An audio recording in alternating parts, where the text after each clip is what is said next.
Yo, what up? It's Donut, and you tuning in to all your Illuminati news. Today we're gonna be talking about them Illuminati penguins, the shocking symbolism of the bird people. We'll be diving deep on other topics like the Fabian Society, bunch of programming of the Illuminati, cloning, and all this other stuff. But today we are joined with Paranoid American and Anya Saru at the Spiritual Shade Room. What's going on, fellas? What up, y'all? What it do? What the What up? business What is? up? I'm actually excited about this because I got some crazy notes about penguins that I don't know if anyone's ever brought up before. Oh, okay. Well, me and Ani, we did a whole breakdown on the Mhm. Illuminati penguins. You could check out on Rumble. I mean, this goes deep. This is a wild dive. It And is. yeah, I'm sorry. go ahead. No, I said just perfect time for the series as well. So I just wanted to add in. And we're doing these streams every single day to get y'all ready for the Illuminati comic that's about to drop in almost one day, in 2 days on 11/11. Please click the link down below. Go to the notify me on launch. We're already past 835 people. Let's see if we could get this past 900 by the end of tonight, tomorrow. That would be amazing. It means so much to us. We've worked very hard on this comic all year long, building something amazing with this. But yeah, It's amazing.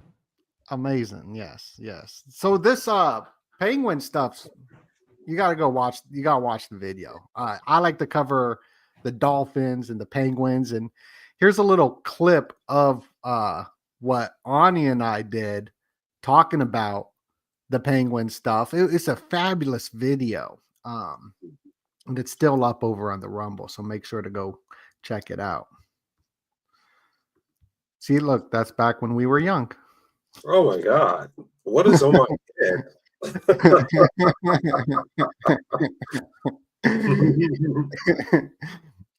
Yeah, it's wild. So what's kind of crazy stuff do you got for this, Paranoid? I know you got something wild with these penguins. Well, first of all, that new Penguin series that came out is really good, and some of the differences too. Like it's way more on par with the original comic series versus the movie Batman Returns from back in the '90s, where Danny DeVito was Penguin. So there's some really cool sort of like juxtapositions between those two different approaches of the story that I think are pretty interesting to get into. But even more than that, uh, part of the research into a topic that I won't even bring up on YouTube, but something that had been coming up a whole lot, and it was in one of these old WikiLeaks drops, and they kept talking about this 1972 military project about taking and harvesting pineal glands from penguins in Antarctica and then shipping them back to the States en masse. And this one kind of pops up in the more of like the fringe conspiracy threads, but those are the ones that I'm the most interested in. And I remember I spent a couple months trying to track down all the original reports, like exactly what were they doing, what were the findings, what did it all lead to, following up on like how that got implemented later on. And I've got all that and some of the receipts. So I don't know. I'm excited to share some of that with you guys. Oh yeah. So Ani brought this up in that video. That's where I learned about these pineal penguin. You got anything on that, Ani, that you remember? Yeah, the pineal gland is interesting. They were studying a lot of research in something called interferon. And they realized when you look into the skull and bones obscene rites that some of the occult elite societies they ingest live pineal glands, and they figured out that the penguin somehow has a similar pure interferon within the structure of its pineal gland that resembles something of a human. So it's one of these animals that have a rare type of structural base of a pineal gland. And when they take it, they have like hallucinations. They said in one book, or I think it was in the movie Fear and Loathsome in Las Vegas, when they Fear were and talking Loathing, yeah. about it, yeah, Fear and Loathing, when they were talking about ingesting a pituitary gland, which I believe they were really talking about a pineal gland. And when he did it, he went crazy and got stuff all over the room. I think that was a occult nod that what they're showcasing in that movie and in other films that I can talk about is even in the South Park episode, the Super Adventure Club with the children, that there is these certain pineal glands that they will take after the person has passed away. Matter of fact, John Hopkins University used to have a truck that drives around collecting the pineal glands, and he was facilitating it to some facility connected to the university. Everyone was asking, what are they doing with these pineal glands? Why do they have a truck to collect them? It's some occult research, and they literally ingest them in secret societies. Oh man, that's wild. I know that South Park be putting out a lot of truth stuff in there. So this episode, they were getting into what you're talking about. That, I mean, like, you could kind of see that. I remember this episode. It was a wild Yeah, one. he said the energy inside of kids is pure, something called molarks. It's the pure, is it really interferon? That's what it is. It's like the pure essence is in different I don't want to say certain terms, but Right. it's an essence within them that they can extract basically, and this is how they get their high into hyperdimensional archon planes of existence, by ingesting the interferon, the pure substance, out of these people and little people. Wow. And shout out to the illusion up in here, and shout out to everybody tuning in. We are going over the Illuminati Penguins. Here's some articles from the podcast that we did, Ani. Scientists are mystified as dozens of beheaded penguins wash up on Australian beaches. Dozens of beheaded penguins wash up on so there's this connection to the penguins and the Illuminati. That's why we call it the Illuminati Penguins. It sounds silly. Like, that's what I like. That's why I get passionate about is it's not though, man. This is my favorite kind of topic, are the ones that seem so ridiculous that you're like, if anyone even just did 5 minutes of research, they would just easily disprove this, no problem. When you start doing that and you start finding weird things that actually stand out, and it's like there might be more to this than just a catchy headline. And like one of the examples too that Ani just mentioned, it's one of like the deepest esoteric secret rituals in American history. So if someone heard it and it glossed right by, I don't blame you, but it's the obscene rite. And this is something that has been attributed to the Skull and Bones Society, but a few others, and it's inspired by real rituals that happen all throughout time. But it basically involves the consumption of an actual pineal gland at some point for like this ritualistic purpose. And even that was like, that's a little extreme. I don't think anyone's ever done that before, but I found newspaper articles from 1912, 1915, 21, 1930. Every single one of these explicitly in large papers, like big dispatch papers, talking about feeding people pineal glands for all sorts of different reasons, improve morality, cure depression, like all sorts of snake oil style claims. And one of them in particular, which was really wild, where all this started from, is that they were feeding pineal glands to chickens and to hamsters and to all sorts of other animals when they were young. And they claimed that it would speed up their development. And then they were starting to wonder if they could give this to people, so that now you could raise a new generation of soldiers a lot faster if you just fed them these pineal glands. So this is not fringe. It might be now in 2024, but in the early 1900s, just 100 years ago from now, eating pineal glands was actually looked upon as this brand new miracle of science. And another kind of similar thing happened recently. Have you guys ever heard of taking melanin to help sleep at night? Right. Yeah. What's that about? So that's fairly new. That research came from like 94, 96 about taking melanin. And it was a direct result of that military project where they were basically harvesting pineal glands from those Antarctic penguins in the 70s. Like the fact that now everyone's putting melanin in their gummies and melanin in everything to make it like help you sleep at night, that came from penguin research. Melanin or melatonin? Melatonin. Same thing. No, Melanin and it's not the same melatonin is, yeah, that's my area of research because when you think melanin, people automatically think skin color. That's melanocyte. The melanin is bigger than talking about the color of someone's skin. All of us have melanin. We have something called neuromelanin. Without neuromelanin, you wouldn't even see visuals and dreams and meditation. We're talking about dark matter.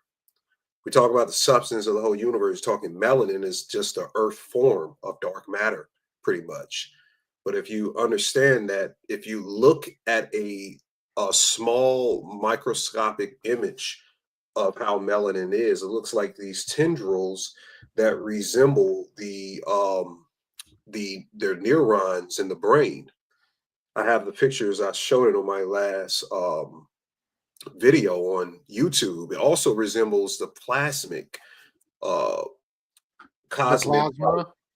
yeah, the refraction of the tendrils of plasmic in the universe, just like the neurons in the brain. It's Right. the same thing how you see melanin. So it doesn't surprise me that they've been doing that. And there's a lot of mysteries to melanin, which is mysteries of darkness and physics. And it wouldn't surprise me because I did see that research, Thomas, when they were talking about the penguins having some type of melanated photoreceptor in their pineal gland that's very rare because of how much melanin is in it. I have Right. the Well, let me correct my what I was saying. It's definitely the research papers all cite melatonin, and the reason why they were going after these Antarctic penguins is because unlike any other penguins on the planet, they would be exposed to these extreme times of light. You know, where like they would just go for months and months where they've got pure light, and some would live in just pure darkness. So what they were doing is that they were tagging the penguins that were living in darkness most of the time, and then the penguins that were living in light most of the time, and seeing what the differences were between their pineal glands.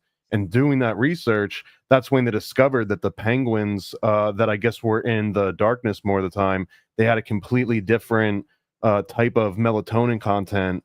And that this research was like all that penguin harvesting in the 70s, they end up sending it to one particular person, and this guy ends up investigating all this. His name was Richard Wertman, and he basically was working at MIT, and he was looking for a function of an existing biomolecule, but that had some sort of a hormone neurotransmitter. So again, this is before they necessarily were linking melatonin to sleep aids and all the other hormonal regulation it does. So this somehow this research, or at least the Richard Wertman's research, goes on in evaluations of aspartame. So there's some sort of a connection between melatonin and aspartame. But also in 94, he was the one that was part of the lab that published this paper that claimed melatonin was a hormone that was secreted at nighttime and that it was needed to induce maintenance and normal sleep. Before 1994, before this guy that was the recipient of these secret 1972 Antarctic penguin, research papers, no one really was looking at melatonin like that. So this is kind of wild that this one particular research that comes up in like conspiracy lore has a very practical application. You can go to the drugstore or the grocery store right now and buy a bottle of something based on this. and this referencing the difference. The word melos in its etymology means darkness. Melatonin is called the dark hormone. It's what puts you to sleep. Melos means black or darkness. It also in Greek means apple. Because when you cut an apple open, what happens? It turns dark. If it starts brown, then eventually it rots and becomes black. So the word in the root is talking about a dark hormone. And similarly, if you look at like this picture right here of the image of its smallest structures, it resembles the ring in the A word, follow the rabbit. If you turn it in its proper direction, it resembles each other similarly because the research, there's big conferences they have every year about 5 conferences a year on strictly melanin. Get the book Melanotropic Peptides. They talk about the conferences where they have to study melanin. They just figured out in 2022 the greatest way of research of getting computer chips now is using melanin. I played the Wow. video. A scientist said, he said, hey, this melanin it's like a creator type of thing. It creates, it's chaos here. It just keeps creating. And they're extracting these things. So, yes, there's a difference in a biological function, but there's the reason why they're using the word mela or melos, because they're talking about the physics of how darkness works. And the melatonin it gives you, without it, you won't be able to go to sleep pretty much. And you produce your own melatonin in your body. You don't need to take melatonin. Some people struggle with it because that's another type thing they're dealing with. But I just wanted to clarify what I meant by that earlier. Right, and there was a few people in the chat that are like, "I'll never take melatonin now." It's not like melatonin all comes from penguin pineal No. glands at this point. Like there's plenty of Where does it come non-animal from then? If it doesn't, sources. then where does it come from? Well, the body can create it, but it can. I mean, I don't know if How this do makes they you feel any extract better, it? but most human hormones, as crazy as this sound, can now be synthesized from petrochemicals. Mhm. So I mean, and because of all of the sort of like halal and kosher and all the other like sort of rules around using certain animals or certain plants, like they can just extract it from petroleum and they kind of like get through a lot of the red tape. So I don't know if that makes you feel better that it might come from petroleum versus coming from some sort of animal or plant source. But melatonin too, it's not something that's supposed to make you sleep like that. The research was saying it induces sleep, and the Yeah. best way that you're supposed to take it, if you take it at all, is that if you think you are trying to get to sleep in the next 20 minutes, you take it then, and you expect it to help knock you into that 20 minutes. But it's not like a sleeping pill or something that makes you lethargic. You got to put yourself to sleep, and then it'll kind of do like the kickstart. This is like hitting the ignition in the car, kind of. When I But I don't see think it's evil. I don't think I wouldn't want to dissuade anyone from taking melatonin if it could actually help them. It's not like it's going to give you a demon. I don't think. No. oh man, that's wild. That's why I just didn't understand how they took it out. But I feel like everybody got to check out some of the slides I'm showing. They're on the Asaru slides, and here are some of the things that I found fascinating with what information Ani showed was the symbol first of the Maltese cross, the Knights of Malta. Cross that you see at the top left. We're gonna have my family thinks I'm crazy. Mark join us to go over Waldo, which is going to be fun because he connected Waldo to the Maltese and the Templars, so he'll be joining us in like later tonight, which will tie into the symbolism.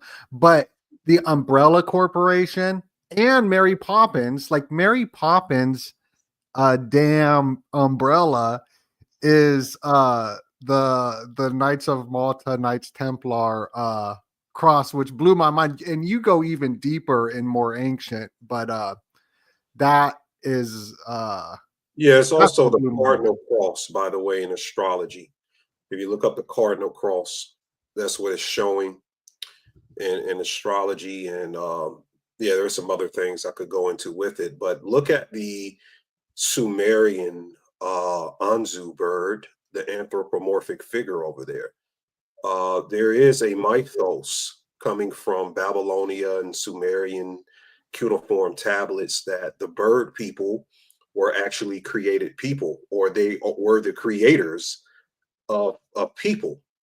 So there is a mythos across the spectrum of cinema of bird people being clones that we were doing research on, and I have other graphics, to back that up. I don't have them with me on the screen right now, but there's graphics that I can show like throughout cinema history when they refer to birds in different flicks, they reference someone who could be a genetic clone.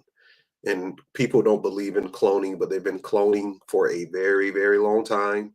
And I believe that they've even perfected cloning a human because in 2008, Obama had a policy on banning human cloning. Why would you ban human cloning if it's not possible, you know? Well, the only So, thing keeping us from doing it, as I understand, would just be ethical, moral, and legal restrictions. Not that there's anything that would prevent someone from actually going through the process. I think even the Raelians had claimed yep. to have had the first human clone named Eve back in, was this the late 90s or early 2000s? hmm The Raelian people and their flag is very interesting. And Yeah. And Kanye got banned for sharing the Raelian symbol. So that yeah, might mean that Elon is connected to some sort of Raelian alien cult. yeah, it's the Hookencroyd. That's what they call it. It's basically it's an area of the sky that what do they call it? There's another word they gave it for the new age. I forgot the name of it, but it's just talking about some constellation stuff when you see that symbol, Well, which it's the one of the oldest symbols ever because it represents the precession of the equinox. It just tracks. right. It's like the oldest calendar ever. So it's kind of wild that that symbol, one of the oldest symbols in human history, that's universally practical for everyone for keeping track of time through the skies. That's the thing that you can't say or speak or Yeah, you uh, can't say it. you Yeah. can't even print it in Germany. You can't even put it on a movie in Germany. I don't think like it's against the law. No, you can't say it. I'm seeing it now, but you can't say it. But it comes from the Sirats, the Syria Vedic term. It means clockwise turning of the universe. That's all it means. And there's nothing bad about it. I don't think there's nothing bad. Maybe people can use it and flip the polarity, but like you said, it's just showing the procession of the equinox and things of that aspect. Is not just always evil because you have the symbol. I don't But know if you meant to make this link too, Ani, but you know what other main character in movies is represented by an umbrella is the penguin. Like that's his mhm, main right. prop is that he's got a penguin with or an umbrella Mhm. with him all the time. Yeah, and it's similar because Resident Evil has the umbrella as well as their main symbol, and you have zombies connected with it, going back to some type of genetic process, something with junk DNA, something connected with what the Sumerians were studying with the junk DNA. And yeah, you also have a relationship with penguins. One, the penguins is black and white like the Masonic floor, so they love that.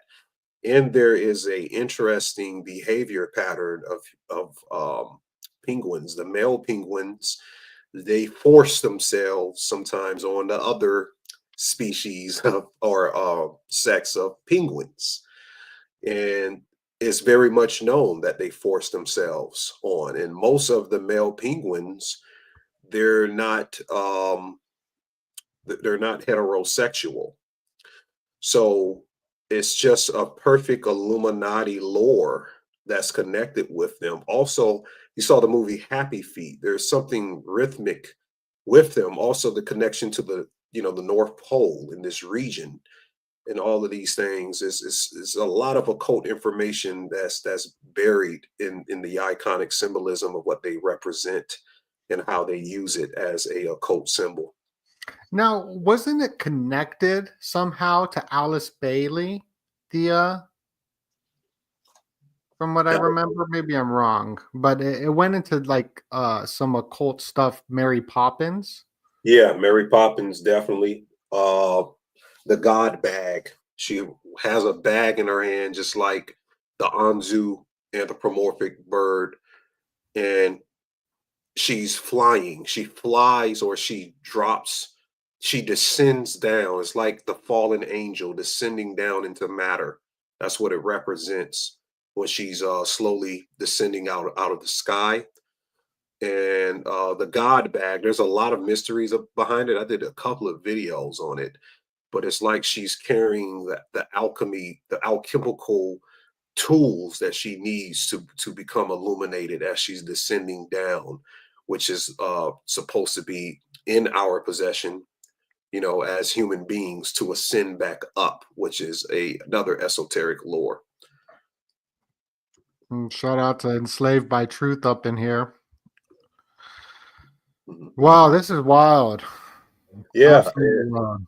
and the things about it. I'm sorry, go ahead. No, I I just did. love. We covered this movie on Occult Disney, and there was a lot of sort of occult references in all this. The whole fact that Dick Van Dyke is a chimney sweep, that part's incredibly occult because they were sort of known as these people that had luck. Like if you got touched by a chimney sweep, you weren't supposed to wipe it off for a while if you wanted to like maintain that luck. There was seen as actual magic and supernatural abilities of chimney sweeps in real culture, like at the time that this is basically taking place in. Chimney sweeps. Hmm. Also, I can't say his name, but let's just call him Will Gates. I think his name is Will, I think, but there's a connection with Gates and penguins. Penguins hold a code with what is behind the ice sheets that they use these codes for. Interfacing with energy grids and ley lines, and he has like a lot of stuff connected with the penguin. Isn't his network I think Microsoft originally showed penguins on the front of it? Yeah, Right. Linux too. Linux uses Yeah, penguins Linux. as their main Yeah, mascot. yeah, that's it, Linux. But he has like penguin books. I think all of his books is published under Penguin Books.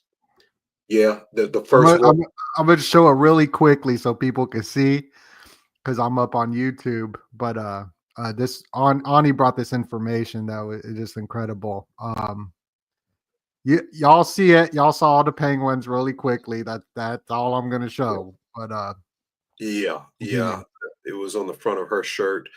And yeah, also the umbrella is representative of the Vedic astrological nakshatra called Jayeshya, which is Scorpio, that's associated with death. And there's a lot more information on the Fourth Reich being connected with the penguins. I don't think we can go too deep into that, but it's basically about DNA alteration with Mary Poppins. I think that's why they would use that symbol, in Will Gates type thing, is Right. altering the DNA, and it's a perfect Illuminati symbol for them, to put that out there.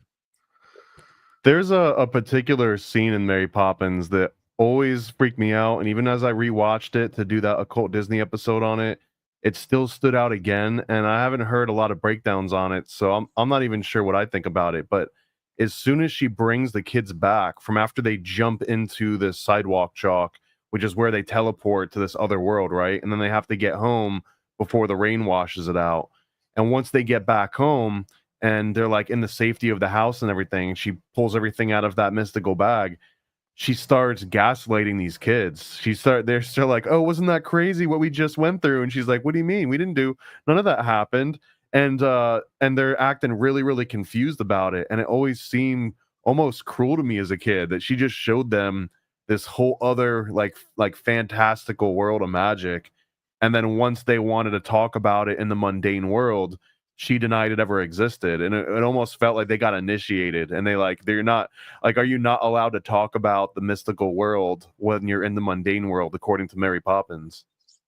Yeah, I also covered this right here. P.L. Travers, she was a part of a cult group, and it's what Mary Poppins. I think she wrote the original Mary Poppins, but it's based upon this occultist, this female that did a lot of work with theosophical societies and people connected to other occult institutions. Yeah, George.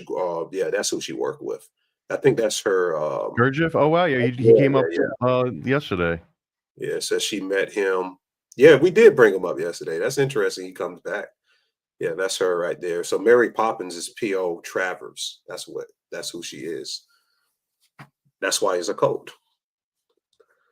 Yeah, we did that research like last year on that whole lot of Yeah, stuff. and these are the slides from Ani. We did this presentation last year. It's absolutely incredible. That dives deep. It's over on the Rumble. I'll play a little clip just so they could kind of see how And dope she it joined is. his. Whoops, sorry. That's the audio of this video. I'll play a clip of it real quick just so y'all can see how amazing this video is because it's highly edited. Here, I'm gonna hit the play right now. Yeah, it's Star. Yeah, Nana, the Star Banana. So the woman who created Mary Poppins is Pam Travers, PL Travers. That's what she called herself, her identity. She changed her name twice. And it's because she studied under a Russian occultist named Grudrelev. Yeah, it was a while ago, but look, this video is so good. Yeah. We even go into the Illuminati dolphins. Like that's where it stemmed from, I think, is that I was doing a little of the dolphin research, and then you brought up this penguin research, and it blew my mind. Yeah, it cross intersects. This year it came out with the penguin, and I said, "Oh, we might have to talk about this today." I don't know when we're going to get into that, but there's a lot of occultism in this. And you were saying something? Yeah, it's just those connections of how the world was locked down, and the connections of the symbolism of everyone wearing penguins, and you got Penguin's book, and then you got the biggest farmland owner in America writing on these penguin books as well.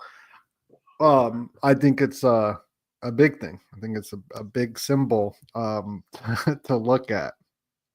Bird people. And speaking of the penguin, they never explain, Thomas, why. I don't know if you may know from like the comic books, why does he have a bad leg in the show? I don't know if he was born with a bum leg, but the story of Saturn has a bum leg. And at the beginning, why does Saturn have a bum leg? What caused that? I just think in the mythology, I can pull it up here. Saturn always is known to have a limp. When you see Saturn with a limp, it says, wow. Hold on. So Saturn, the character that has a limp is always referenced as a Saturn reference, and they don't really have why. They have some Vedic stories on Shani. That's the Saturn name for Shani, but it varies. Basically, they said that Shani kicked his foster mother because she was not providing him food. That's one story. There's another one where he fell out of a tree. So there's a lot of different mythologies to the reason why he has a bum leg, but he literally has a limp. And at the beginning of the series, the penguin, remember he's talking about the ring of the other syndicate family? Yes. Saturn is about the ring. He's Saturn. He is Saturn in the series. That's what he's representing astrologically as a character. So immediately when I saw him with the bum leg, I had to consult with my astrologist people, and they confirmed that he's playing Saturn in this TV series. Yeah, that's wild. And in the TV series, they do attempt to flesh out the backstory a lot more than the comic books or the movies necessarily did. In fact, in that Tim Burton movie that Danny DeVito was in, he gets a completely different backstory where he's abandoned at birth, and he basically winds up in an abandoned penguin exhibit from like a zoo that had been left to neglect, and the penguins literally raise him and he eats fish and stuff. None of that really happens in the comic book or in the TV series. The TV series way more based on the Penguin comics, and in that one, he's the literal opposite of Bruce Wayne and Batman. In that, like, instead of Batman and Joker being these two opposites, which they are. I mean, you can have a lot of different kind of shadows of you, But the Joker is insane. The Joker is the master of the Arkham Asylum, so he kind of has like lost his mind, but he also is like a genius when it comes to being criminally insane. But the Penguin, he maintains the same type of business relationships as Batman does, and he kind of respects, but the Penguin sees himself just as the criminal version of Batman. Like neither of them have superpowers. They're both just kind of using their mind and their manipulation of the world around them in order to get to the things that they want. So he sees that, and the one thing that makes him stand apart from all the other criminals is that he doesn't go to Arkham Asylum. Nearly every other criminal in Gotham ends up in Arkham Asylum because in Gotham they kind of describe the only reason that you're doing anything bad is because you're insane. So you need to go and get this treatment. And that story goes way back. Like that's the reason why everyone hates Batman, is because his parents essentially funded the creation of Arkham Asylum. So this is almost like Batman is private industry and Arkham Asylum is the MK Ultra program, and these are all of the people that ended up going through MK Ultra and suffering from it. And then Batman's parents are like the government. So it's there's so many deep layers to go into all that. But yeah, in the TV show about the Waddling, they really enhanced that, because in the comics and the movie, he just walked weird because it was kind of funny and made him look like a penguin, and usually just because he was fat. Yeah, and I want to also show a video, and we got Mark at My Family Thinks I'm Crazy calling in right now, so we gonna bring him in as well. But there's this video of Batman. His grandfather was part of Skull and Bones. So for people, I've talked about it a lot already, but for anybody new, this is how deep these secret societies go. And I'll play it. How Batman's grandfather in episode 33, they reveal that he is the founder of Skull and Bones. It'll play, I'm sure. That is Bruce Wayne's grandfather, Mrs. Cooper? His great-grandfather. I understand he was tapped for Skull and Bones. Tapped for it? Sir, he founded Skull and Bones.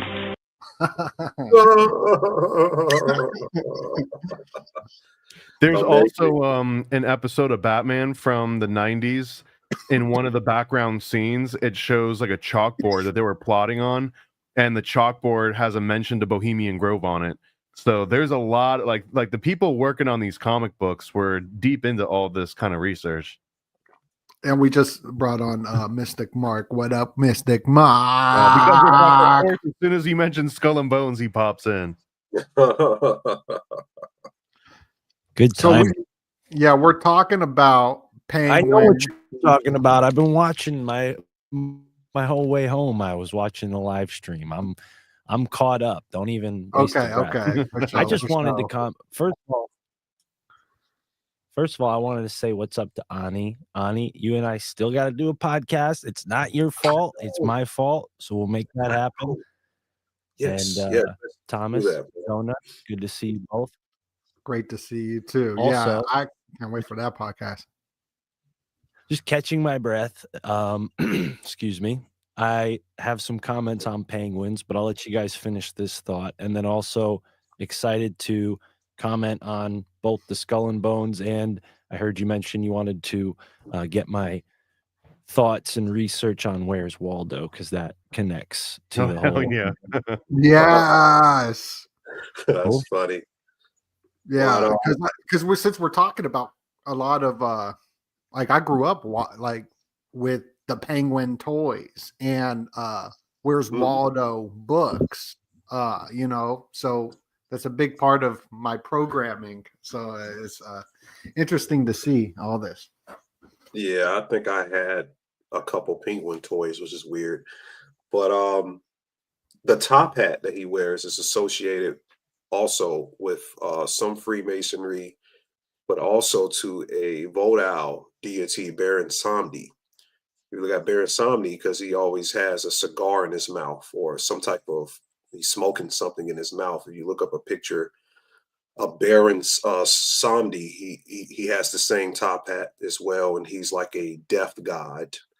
Of course, these other things, he's a transformational god as well, but he's playing an archetype of that energy as well. If you understand what the top hat represents in the occultism, it means he is the master. Whoever wears the top hat is the master. Right. really? I've heard the top hat, especially in Masonic Lodge, is supposed to be a proxy for the crown on King Solomon's head. And Right. that's why only one person, usually the worshipful master, is the one that wears the top hat, because the top hat, exactly, it's right in the name. Damn. Yep.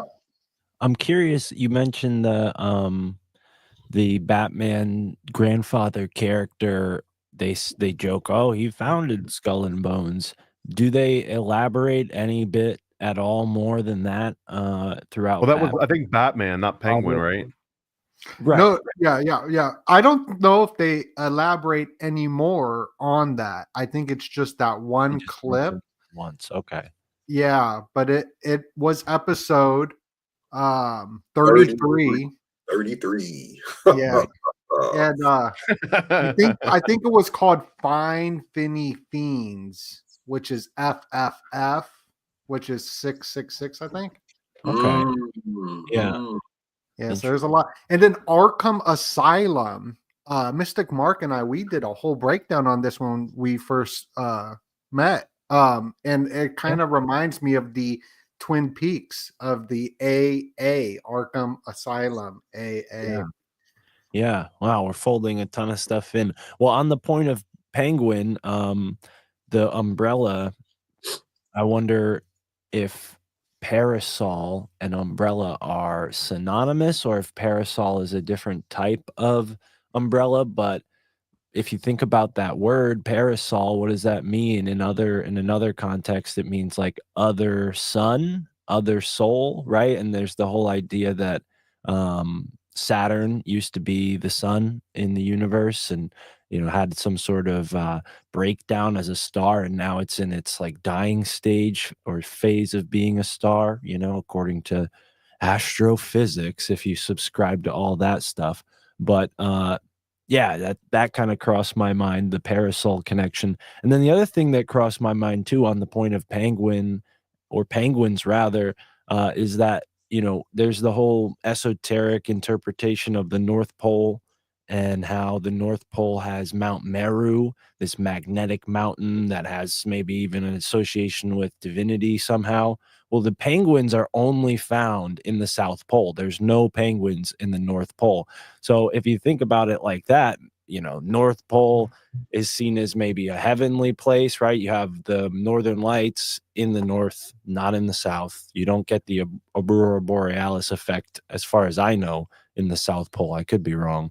But yeah, basically, maybe that's what makes these penguins, kind of, I don't know, lower vibration somehow. Like, they are birds, which you think of as flying, yet they're relegated to hopping around in this very awkward way. And you also mentioned that they're not exactly heterosexual. So, I mean, I don't know. It's kind of, it's just kind of interesting to think about penguins as like this opposition, like the South Pole being like the negative of the North Pole. Oh, damn. Well, and penguins represent these things that live in the extremes, Right. not just in temperature, but also in like those light cycles and everything. It is a complete inverted experience that we have. Right. And Donut, if you pull up the Microsoft logo, it's the same thing you're looking at. Oh, okay. See, that's wild. Yeah, the same colors too. Yeah, people don't know that. But And when you were, Mhm. oh yeah, it was just when you were showing the Microsoft logo and connecting it to the Fourth Reich or whatever, you can see that sometimes in the logo, the way that they do it. It's the same things as Simon as well. But yeah, right there, that's crazy. Yeah, this is the myth behind the Thule Society, where they believe in the hollow earth. The Aryan race, they believe that it was actually not a physical race. It was actually beings inside of the hollow earth. and they could incarnate, sort of like similar to the Anunnaki, but coming from a subterranean chthonic, more of a mythos, something coming from below you instead of coming from the skies, because Anu means sky.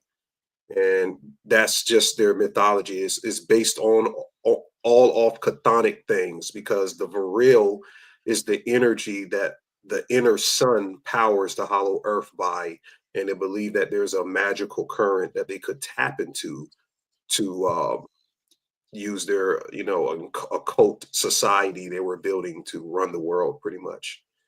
There's I don't know if this is the same group, but I heard of something very similar called the Hyperboreans from Greek mythology, and they Same were thing. supposed to be the ones that lived in this like eternal spring beyond the winds or something, like in a really vague place. But this tends to come up in that Aryan mythology, and even like the Vril. They talk about those Hyperboreans. Yeah. Get the new show that came out, The Fall of the House of Usher. That is a Hyperborean or a Aryan being that's incarnating as the Raven. And she tells them, I am from the inner earth. And she was literally playing Satan and Lucifer in the show. Well, she is the being that this rich billionaire made a deal with. And she came to claim his whole family at the end. Faustian bargain. Yeah, the Faustian bargain, the whole thing.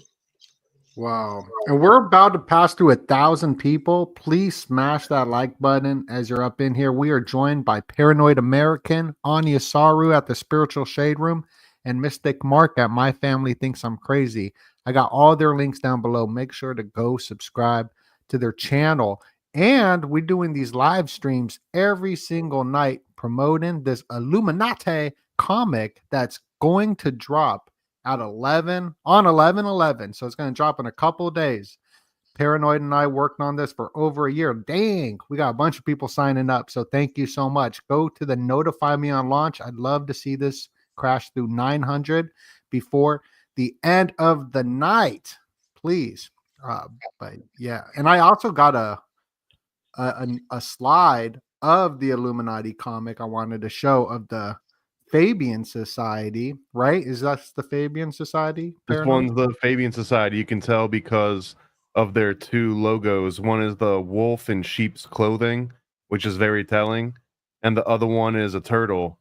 Both of these symbols are incredibly dynamic because the turtle represents the whole Fabian mentality, which is they want to see change that they've got control over the course of 100 years.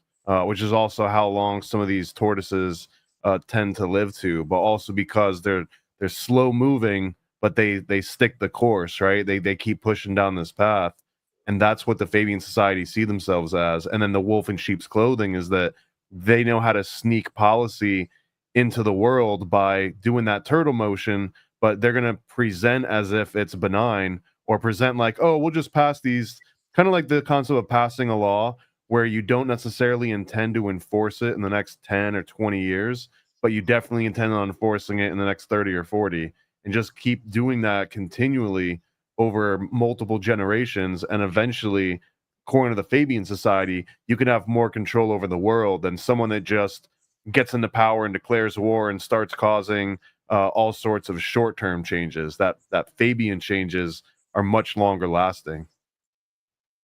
Oh, wow.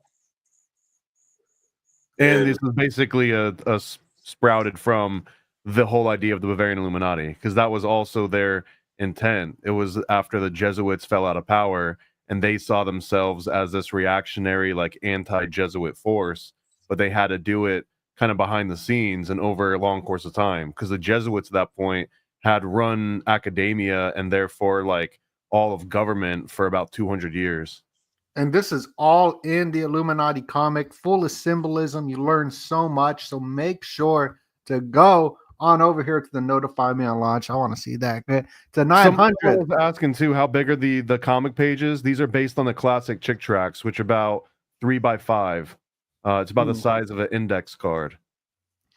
Yeah, I'm super excited for it and to learn more about it, because we're going to dive a little bit tonight as well covering some of these ideologies, some of this mind control with the Frankfurt schools, and we're gonna dive deep. But we're talking about them penguins right now, and I want to know about the Waldo stuff as well. I got two things that I just found about penguins that are kind of strange. One is that they've found mummified penguins somewhere in Antarctica, and it's unclear if they're using that word mummified loosely. Like, I don't know if they mean like the penguins are mummified They're probably well preserved. or if they're just like, frozen in the ice. But yeah, and then okay, an ancient colony. So they're saying that these birds are extremely old.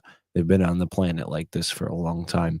But the other thing is that apparently a certain type of penguin, a certain species of penguin produces phosphine, and they found it inside of their excrement. And I guess it's somehow part of the digestive process. But the strange thing is phosphine's extremely rare on Earth, and they've detected it on other planets, like Venus. Again, if you subscribe to astrophysics, which not everybody does. Wow, that makes Damn. them even more of a Luciferian archetype. Venus, now- yeah, I know, right? Right. Yeah. Wow, that's amazing. But going back into the TV series, one thing that's interesting, they're showing like these families battling over who's going to take over Gotham. And the woman in it, her name is Sophia, and she's framed by her father, who is the Lord. I forgot the name of her family prior, but she's the daughter of the head of the whole syndicate, and he frames her because she's getting too close to him having a fetish of killing different women, and he makes her labeled as the Hangman. And I think of the Hangman card. Now she is literally the Hangman now, because it's like when they label you as bad and then you go through the alchemy of her having to go to the Arkham Asylum, seeing all of that crazy shit, and then having to come back out and face the world, she actually becomes this dark figure that's presented in the TV series. But the Sophia aspect is also Gnostic. And it's funny because she changes her name to Gigante. And I was telling you guys earlier that Gigante is like a Greek transliteration for giant. So it goes back into fallen angel. And she was an angel that actually fell, from grace, from her looking like an innocent. Yeah, that's her, like an innocent woman. And now she's the deadliest criminal in Gotham right now, battling the Penguin for the head of Gotham. And Penguin used to be her driver, and he ascended that far by manipulating the families and putting them against each other so he could rise up. Oh, dope. Weird. I got to check this out. I haven't even watched it. So it's a good show, huh? Oh, the acting is A1 on TV right now. I remember watching Batman in the theaters where they had Penguin in it, and it was pretty good. You're talking about the Danny DeVito one, right? I not that one, the most recent one. Oh, does the recent Batman movie have a penguin in it too? Oh yeah, it's dope. Oh, that's right. And then he said that he didn't want to come back and do the series because it was like there was violence against women, so he decided to decline taking part in this one. And that's how, what is it, Colin Farrell's doing the Penguin now. Yeah. And it's phenomenal, man. He creates an entirely new character the way that he does it. Oh yeah. He's great. He is the Penguin, literally. Yeah, it's so this man, this video, Ani, I loved it so much, making this this video on the Penguin. I mean, and we go way deeper. We're on YouTube right now, so we can't even say everything that's connected with all this. But I think we did a good job kind of breaking it down, but it's connected to this movie, The Dark Crystal. It goes Yeah. into all that research. It's wild. Yeah, the Dark Crystal. They're going back into the bird people that we've been speaking about today. And they're called the Skeksis, and they rule over these other beings that look humanoid called the oh man, their name was just in my mind and it went away. But they're against these other lighter beings, and basically they get their energy from this crystal.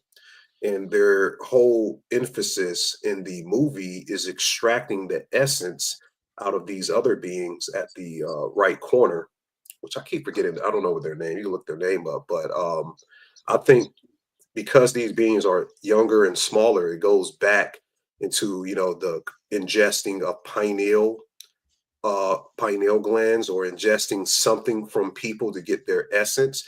Also, yeah, it goes back into that, but also in the Penguin TV series, the mushroom spores that they create into a new drug to take over Gotham, they're small red crystals, Thomas. You know what that looks like? Well, I was gonna say in Dark Crystal, when they actually do that extraction, it glows pink, and pink is even more of an indicator of that substance of which we shall not name. Gatlings. Really? Thank you, Melatonin. Absolutely. That was the first time that it was discovered, I guess, in studies, was what they used to call pink adrenaline, which is when epinephrine and EpiPen would deteriorate and it would start to discolor an otherwise clear solution, turning it pink, which is where the whole etymology for that word that we will not speak of comes from. It means color of.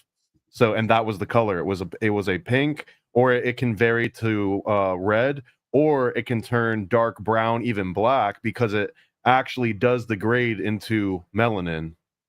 Exactly. Wow. So there's this music video by Ariana Grande, and it is so strange. She signs this form so she can erase her memory. As you can see, there's some pyramid symbolism, one eye type symbolism. This video wasn't super popular, I don't think, but it kind of goes into some MK Ultra removing the memories. The smiling, right there's that right there. You can see it's a pyramid with right there is like the all-seeing eye, sort of symbolically. But she goes in here. There's the checkerboard floor. Maybe this isn't the video. No, this isn't the video. But all of her videos have it. But one of these videos, there's the pink stuff. Oh, I'll pull it up. My bad. I thought I pulled up the wrong video. Pink Venom. That's Mhm. another video by the Asian group about the pink venom. That could also be. And I've been doing a real study in with quantum chromodynamics, a study of colors and strong and weak nuclear force. And the pink is a very rare color. The human eye isn't supposed to be able to see pink. Did you know that? Really? Yeah, you can look it up. That we're not supposed to be able to even see that color. What And about it Why took do we see it? flowers and flamingos and our lips? it took us a while to see blue. Did you know that? It took us thousands of years to see blue. Huh. That's So did why people just never make out when they couldn't see pink? Just couldn't see each other's lips. I'm sorry. You guys are all so serious. I'm sorry. I'm an idiot. No. It's good. That's hilarious. Well, I gotta find this Ariana Grande video with the pink, but we also got this Waldo stuff as well. This is crazy. It's funny, as you called me out on this earlier, I kind of panicked because I'm like, didn't me and Donut talk about this already? And maybe we did, but either way, I got some new stuff on Waldo too that we can fold in. But apparently, the original Where's Waldo in England was called Where's Wally, and Wally is, I guess, in England like a It's kind of like calling someone a dumbass if you call them a Wally, right? So that was like their joke. But what's strange is they changed it to Where's Waldo for an American audience because they're like, oh, well, Americans would relate better to Waldo than Wally, which I've never met anyone named Waldo. And it turns out that Waldo is probably more popular in England anyways because it's a Germanic name that means God's power. So when you say Where's Waldo, you're saying where's God's power, which is Ralph Waldo Emerson was a very famous American writer, so maybe they were trying to play into that version of Waldo. That could be it. Apparently, Waldo is a variant of the name Walthall. So if you're cursed with the first name Walthall, you can maybe change it to Waldo or go by Waldo as a nickname. It's not a bad name. It just doesn't really roll off the tongue. Walthall, but Waldo, yeah, means rule or power, and then army of warriors. But then also together, those two mean God's power. So interesting stuff there, but you can see Waldo is like a army of God. In a way, yeah. And here's the little cast of characters. Apparently, this guy painting, that's who made it. That he's just the self-illustrated author, and then the rest of them are all characters. Like most people just know about Waldo, but there's a wizard character. I like the wizard. There's Waldo's like anti-Waldo. Anti-Waldo is the one behind the easel there. I like him too. Well, that's always reminded me of that Kilroy was here, which is like the very first meme, I think, from World War II. What is that? What do you mean? You ever heard of Kilroy was here? No. It's a face of a little dude poking his nose from over a fence, and you never see his face. And it was something that people would draw in World War II all over the place as like little graffiti from the GIs. But that basically is persisted. Whenever you see that, even I think even like Tim the Toolman's neighbor in the like his over the fence, you never see. I can't remember his name off the top of my head. Wilson. He was sort of another representation of that Kilroy was here meme. Huh, interesting. Yeah. Well, that's the characters, the pooch down below, and then Waldo's lady. I don't know what her name is, Waldette or something dumb like that. But yeah, Where's Waldo? There's a couple of strange things going on, esoterically speaking, that I was able to track down. I don't know if you want to go back to screen sharing the Substack article and just scroll into the middle area, but I have a little diagram that I put together, and I did some etymology. Oh, well, there's Thomas Matthew Crooks. That's what you get when you have 7,000 tabs open, Donut. You don't know where the heck. Well, I had to pull it up because Slick Dissident, he told me to pull it up, so I pulled it up. There's no excuse. Every podcast I've ever done with you, you've had 100 tabs open. I don't know how. You must have like a Google computer farm to run that. But anyways, so yeah, Waldo, curiously enough, there's some similarity in like the roots of the word as a name that go back to, yeah, again, authority, power, but it also connects to the word voodoo, right? Power, voodoo. And there's this group of people that were sort of genocided out of history called the Waldensians. And they were kind of like Protestants before the Protestants. They were kind of like mystical Christians before Martin Luther did his whole thing. So, but a lot of people are like, oh yeah, they're kind of like Protestant. Well, you also got the Waldos that created 420, making 420 popular. The Waldos. Is that a band? The Waldos were a group at this 33-acre campus that the Grateful Dead. Yeah, the Grateful Dead. They were called the Waldos, and they met every day at 420. The smoke, and that's where we get the term 420, the smoke.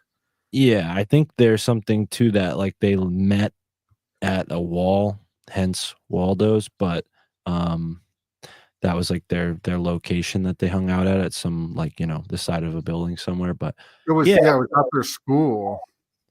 Yeah, so I mean, again, there's some strange stuff going on with the naming, and then also there's like a sort of tongue in cheek. Again, the British version of it is Where's Wally, and the And then idea. we got that robot Wally. You think that's coming from Waldo, Wally, the robot? Yeah, there could be. Yeah, it could be. The next level of the pattern.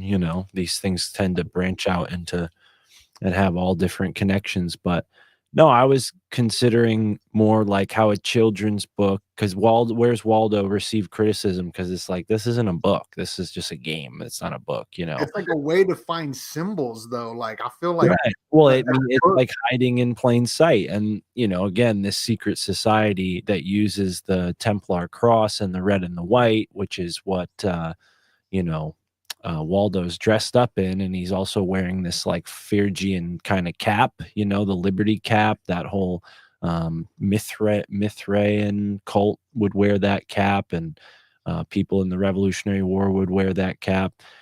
Yeah, there's a ton of info that you just scrolled past. No need I'm to go sorry. back up. No, don't even. I'm just pointing out that that was all like a background on who this group is.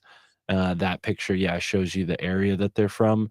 But if you keep scrolling forward through the pictures, there might be a better picture that'll jog a little bit more of my memory here. Oh, here we go. Yeah. So I think people have probably seen this before if you're in the conspiracy world long enough, but this is like some kind of strange.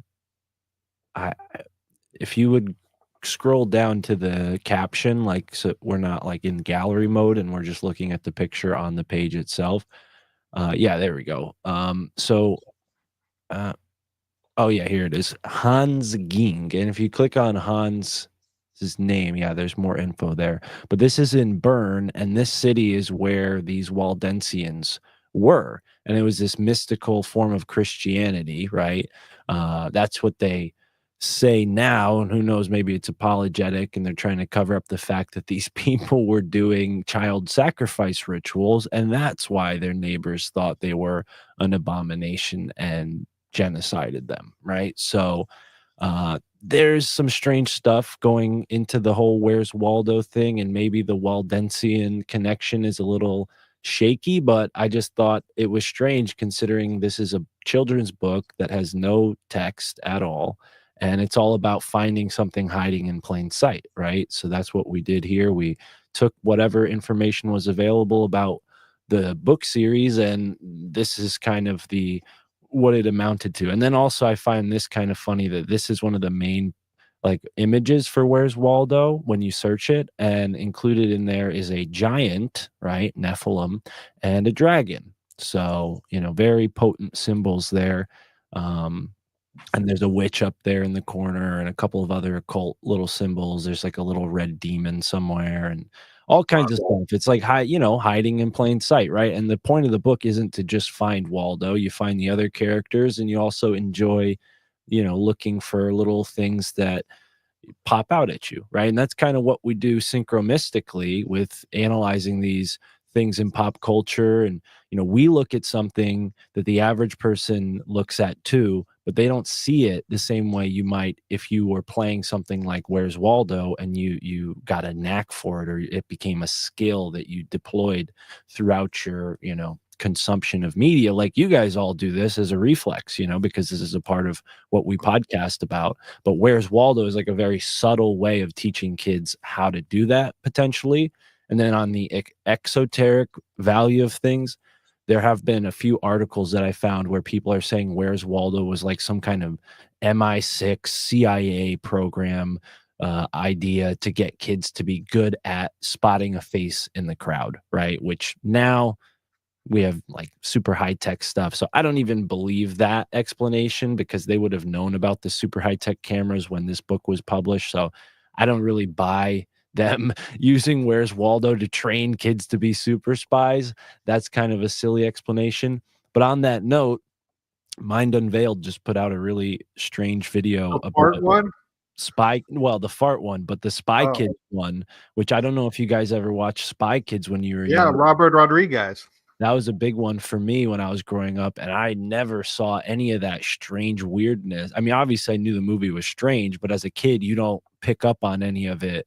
And going Right. back, that movie was all about MK Ultra and things hiding in plain sight. But yeah, so and here's in my article, I gave you some examples. Here's the like Waldos. adult type stuff happening in the Waldo books. So like, yeah, That's you the got some 420 Waldos right there. yeah, you got some. Oh, yeah, that's good. Okay, shoot. Yeah, there you go, bro. I didn't even think of that. That's a good point.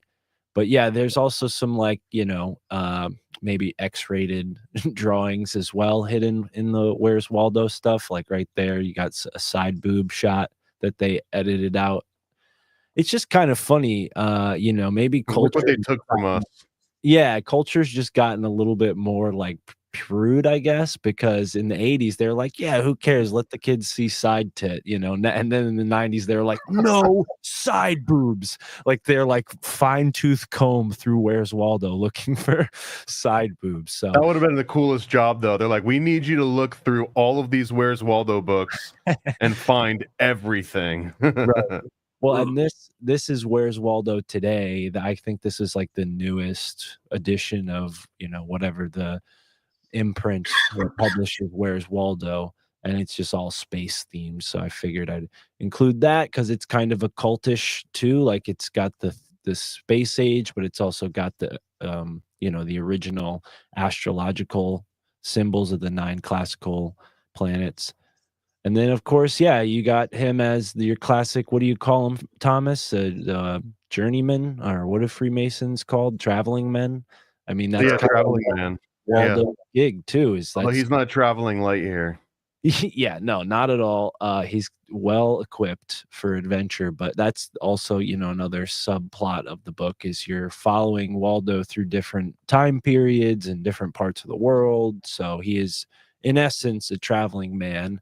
And he's got his little pinky out because he's a Brit, and he's got his Phrygian sort of cap there with the little slag on the top. It's kind of bouncing on the top, and then the red and white stripes are definitely significant as well. And you notice like all these characters for kids, they end up being like red and white a lot of times. I don't know if red and white, it's just because it's such a provocative color scheme that gets your attention, but it's definitely, I mean, it's so ubiquitous that it's hard to be like, oh, they're using red and white, so they must be Templars. But when you consider that the Waldensian cross is also the Templar cross, so that Waldensian group that I was telling you about, their symbol is the same symbol that the Templars use. So there's another layer to it all. And he's The also red and white also represents crucifixion. If you look up in Cambridge University, red Huh. and white is crucifixion. okay. Well, and then the other strange thing here too is I don't know if that's like a welding mask or a scuba. Oh no, it's a scuba mask. And then there's another thing. Is that like a plunger? What's like pushed in the front of his belt? It almost looks like it's like a plunger or some sort of drum on a stick, like maybe a musical instrument. No, that he's a mason, bro. That's what he uses to chop through the stone. A hammer. Wow. Okay, look at that. Hiding in plain sight. He's got a hammer on his belt and a teapot because you need tea on the road. So, anyways, that's really all I got when it as far as it pertains to Waldo. But I think in a zoomed out kind of way, it is representative of what we do when we make these kind of videos, and we take like our analysis of pop culture and the different occult symbolisms. Like that's kind of the point of Where's Waldo in a way. Wow, that was excellent, bro. I never knew about the Waldensians. I just looked them up. They were sort of like Gnostics and Cathars. Right. And they were called the harlot of Babylon to the Catholic Church. That's how much they hated them. Right. Well, and isn't it interesting that the Catholic Church, with all of its, skeletons in the closet, like also goes and like I always wonder, is this like they recognize like, oh, these people have the esoteric evil secrets too, so we have to eliminate them because we're the only ones who can have the dark Sith power. Like that's kind of my thought when the Catholic Church goes after people like this. And then also they villainize their enemies too. So like it's hard to tell if the Valdensians were actually like really truly evil or if they were just, you know, victims of the church's propaganda. Of course they were. And they said that they were saying, oh, the Catholic Church lets sinful priests do mass. They didn't like that. They also said they didn't believe in tithing. They thought tithing was something esoteric with your time with God. So they just went against everything, the political instrument that the church was used for in that time. They weren't good to be around for that. I don't know if you did this on purpose, Mark or Donut, but in the Illuminati comic we're working on, we do have a full panel that breaks down the Phrygian cap and how that related to the Illuminati. But we also got a couple different Where's Waldo spreads in the book itself, where you got to find like Templars and Freemasons and Illuminati members. Yeah, we got one that's in the comic, and then the art print that all these are coming with is basically got like an Illuminati yacht club huge splash. Like it's ginormous in real life, and it's 100% based on Where's Waldo, but it's gonna be like where's Epstein, where's Diddy, like where are all the where's the surreal dinner ball lady with like the weird deer head on it. All right, I'm taking credit for that, Donut. I love that you made that happen in some way, and I'm definitely gonna make a T-shirt for my podcast that does that. Like that's a super awesome merch idea. And you'll be able to get this Illuminati comic. Look, $8.40. Oh my goodness! Thank you so much for signing up. But what Paranoid was saying with this comic, we do got these splash pages where you gotta find. It's like the Waldo thing. I was trying to find it to upload it so I could show everyone, but we'll show it later. We'll show it later after we're live and stuff. But that was Donut's idea when we were working on this. Was like, hey, how about every like I don't know 10 pages or 12 pages, let's have something interactive where you actually got to stop and engage with it in some way. And that ended up taking the form of a whole bunch of these Where's Waldo pages. Right. And just to be clear, I only take credit because me and Donut have been trying to do this Where's Waldo episode for like a year now. And that's why I'm like, didn't we already do it? Like maybe we didn't. And this is the first time we're talking about it. But yeah, that article is old. So this is something that's been on my mind for a while. And it's funny because when I searched Where's Waldo, like occult on Google, there was like a year-old article that basically said the same shit that I'm saying, but much more watered down. So I'm like, did this guy Rakani Rashushi, who's writing for medium.com, read my article? But anyways, enough about that. I mean, I just find it so fascinating, the symbolism of Waldo, how occult it is, especially with this Maltese cross and the Waldensians as well, and going back to Mary Poppins' umbrella. It's the same. Hold on now. Symbol. Go back to that image real quick, because we were just talking about the South Pole. Right. And is there a constellation in the South Pole that's called like the Southern Goose, or it's like a bird that's flying south that kind of looks like that? And what do we see underneath the Waldensian cross but like a dove flying upside down or towards south, right? Like that's kind of what's pointing down. Yeah. Does anyone know what constellation I'm thinking of? Is there actually, it might just be called the Southern Cross, but I feel like some cultures think of it as a bird and not just a cross. Oh, that's Cygnus. Yes. Yeah, Cygnus constellation. That's the swan. That's where we actually get the whole black swan, white swan. And the phoenix is also representative of the Cygnus constellation as well. Right. Well, and also you should the other kind of secret symbol in this is the fleur de lis, which fleur de lis, fleur de lis, which I can't pronounce, nor did I see until just now when Donut zoomed in on it. But yeah, there's 4 of those in this as well, and it kind of makes the 4-leaf clover symbol too. And I think this was this in Ireland, in Dublin? No, this is in like the Pyrenees, where like the French and German border is. Okay. The Yeah. Waldesians. Yeah. Wow. So, Wow. and I mean, I'm sure if we really tried, there's a connection here with the penguin beyond just the umbrella and the Maltese cross. But yeah, it's Yeah. just strange with like the whole. I forget what I was thinking of earlier, but there is kind of like an eerie feeling about America right now, and people have been calling places like New York City and San Francisco Gotham City just in the news when they report on crimes and whatnot. So I just kind of find it interesting that the Penguin is a very popular series right now, because if you look up like news articles relating to theft in San Francisco and things like that, they're like Gotham City, California, like they tongue in cheek kind of like, Wow. yeah. Yeah. There's like a connection to movies in the mind control of everything going on. And they just released that new Joker movie. Ani, didn't you tell me a little bit about the Riddler connection? I thought was really interesting. Yeah, in the movie, the Riddler blew up the bank that let all the water in. And he was trying to trap everyone in Crown Point, which is a portion of the city. I thought that was esoteric, calling it Crown Point. And on the front of the Penguin's car, well, first of all, with all of the purple rituals that's been happening, on the front of the color of his car is purple. And then you have the purple sky in Florida after Helene. Then you have the purple aurora borealis whole thing as well. He has a trident on his Maserati, as his vehicle.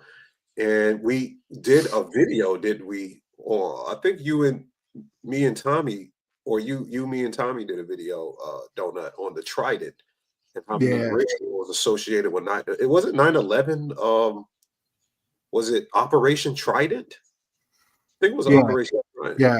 On the Illuminati Day, May 1st. Yeah. Yeah. Operation Trident, and goes back into Inky, the god of sea, and it was all about the flood because the melanated character, he lost his parents in the flood, so Oswald is becoming a father figure to him, but he's raising him in the dark side, showing him how to be a criminal and do all of these dark things in that aspect. But the trident is a very, very central symbol at this time, because the main symbol of the Khazarian Targa, which is the original symbol of Ukraine's crest, you have that going on. And then Biden's name originates from the two-pronged trident called a bident. So you have a bident, then you have the symbol of Ukraine. Now you know why Biden was giving away all of our money to Ukraine, because Biden means trident, and the symbol of Ukraine is the trident. And then you have the water connection. Right now we're in Scorpio, and a lot of rituals happen, with water coming out of these hurricanes, which we don't know if they're government created or incentivized by the government and the Illuminati brass to bring weather weapons and steal people's lithium out their backyard, things that are Right. aspect. But they did have FEMA in one episode, and he stole the FEMA truck, in the episode. I thought that was kind of crazy. And well, it's going back to the Riddler. Don't know. I can't really remember the central theme from the movie. I saw the movie one time, when it first came out. I don't know if that's 2 years or 1 year ago. But I feel like this is the first time that they ever built a character or a villain up this well. I don't know if did the Riddler survive, Thomas, in the movie? Did he get away? They don't kill him, no. And No, he's they got don't. the double cross of Lorraine. Didn't something happen when the Riddler, he did something in the movie and it occurred in real life the next day? I Y'all, can't remember. yeah, Tommy yeah. told me. There was like part of the flood stuff. No, like- I mean we had the flood stuff, but it was something he did. Whatever terrorist act that he did, it happened literally the next day. Like I'm talking about when the movie was released. That's And wild. me and Tommy broke it down. I can't remember what it was, but maybe somebody in the chat might remind us. But he did something in the movie, and it literally happened verbatim the next day. And I hate that I can't remember it right now. But he's connected to some synchro mysticism that's occurring on the world stage as well. Yeah, and the double cross too. His logo. He's got 4 Lorraine crosses. Oh going wow, around I him. didn't even see that. That's I'm always, crazy. I'm always looking at the cross of Lorraine, and he also was this character of like a like uh like someone on Twitter. You know what I mean? He's like a he's like a donut character, sorta. He's like a you know what I'm saying? Like a little Wow. Tyler the Creator kind of. Yeah, yeah. We call them Batty Boys. Yeah, he's a Batty boy. I'm trying to figure out what he did real quick. Yeah, So I'll go look and see what's going on. Also, if there's anything in the news breaking, there's always some strange stuff happening. what about But the zombie star that just exploded? That was weird. They just a announced zombie that. story? Yeah, they keep talking about the zombie star that's Hmm. exploding or something like that. I wanted to bring it up to you guys if y'all knew anything on it. Oh, I didn't hear about this. A zombie star. Spiky filaments shed light on a 12th century supernova. NASA's tracking this zombie star. That's weird, right? Dude, Zombie. this is insane. I actually have Neil deGrasse Tyson on the line right now to tell us about the zombie star. Hold Oh, on boy. one moment. Let me patch Neil deGrasse in real quick. Hey Neil, are you there? We can't hear him. Hey Neil, you can't hear him, Donut? No. Oh, hold on one moment. Don't run away, Neil. The AI Yeah, is getting mad at me. Be a man. Hold on. Neil, that You he has an iPhone can't 1. hear him? No, we can't hear him. So you got Neil deGrasse. I know you be making moves, Mystic Mark. You know a lot of famous people. Thank you for doing that. I'm trying to patch it in. I don't know why you guys can't hear the maybe I need to change to multi-track, but yeah, it's crazy, you know. Yeah, a lot of famous people. I'm not friends with Neil deGrasse Tyson, but I just happened to get a hold of him on Instagram right now because he's talking about this zombie star. Hold on a second. You know what else is trending right now is this Captain America. And Ani, you broke down how, speaking of movies Mhm. connected to real life events, Captain America is trending right now. Oh, it is? I wonder why. Yeah, I'll pull it up on YouTube. If you go to Okay. trending, it's the number one thing Oh, wow. up here. But you were showing how whatever happens, like in these trending movies, is happening in real life Yeah. as well at the same time. They're very much a occult newspaper. That's why I named my Patreon after it, the True Occult Newspaper. It's like reading a newspaper where you look at these different TV series. That's why I pay attention and I break it down. You literally find something that's occurring in headlines in the news that's connected synchronistically with the TV shows and movies, the big time movies that's out that they want you to see. And in this particular trailer that they have for Captain America, they showed that Harrison Ford is playing the president in the new Captain America movie. One, let's just recognize that they changed the original name of the movie from New World Order to Brave New World. That was weird. That's And hilarious. right, and the guy, the black guy they show first, he's the first Captain America ever. He's Isaiah Bradley. They said in one little article that he's under some type of hypnotism, some type of mind control, and he attacks Harrison Ford as the president. But get this, he attacks the president.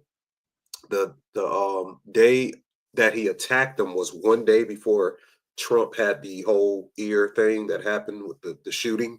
Harrison Ford's birthday is that same day that Trump got shot in the ear. And Harrison Ford is going to change into the Red Hulk in the movie. You get it? Like Red Man, like Trump. So it's just Or crazy. Hulk Hogan probably too somewhere, because Hulk Hogan was part of the New World Order NWO wrestling team, and he was at the Trump event too. So I'm sure there's a connection there. That's a good one. Yeah, something is going to happen. I mean, pay attention to Hulk Hogan too. Like, could be a sacrifice. They just killed Candyman. Nobody's really talking about that. The original Candyman has died out of nowhere during the election. Damn. So he turns into the Red Hulk. You think someone just said his name 3 times somewhere else? Must have did. Somebody said his name and called him. I Uh-oh. wouldn't say- I def- Mark. Oh man, okay, he's back in now. Okay. Yeah, So Candyman, that I didn't know he passed away.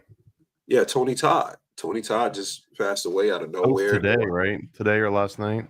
No, it was during the election. I mean, they announced it yesterday. Yeah, while we were. Damn, they announced it and that killed him? Huh? They announced the election and that's what killed him? I think it was a sacrifice. Yeah, there's the one eye symbolism. One eye symbolism right there. That's wild. Yeah. Candyman, and also like what Thomas said, the bees is connected to masonry as well. Also to the pharaoh's crown. The pharaoh's crown is a beehive in Egypt, the upper Egypt, the Nisset Biti crown. And in the new series, there's some crazy stuff going on, and they bring back the characters from the first 3 Candyman in the new Candyman that came out like a year or 2 ago. So they were foreshadowing by bringing that movie out like 1 or 2 years ago that they were going to do something to the real Candyman. I'm surprised they didn't do it that year.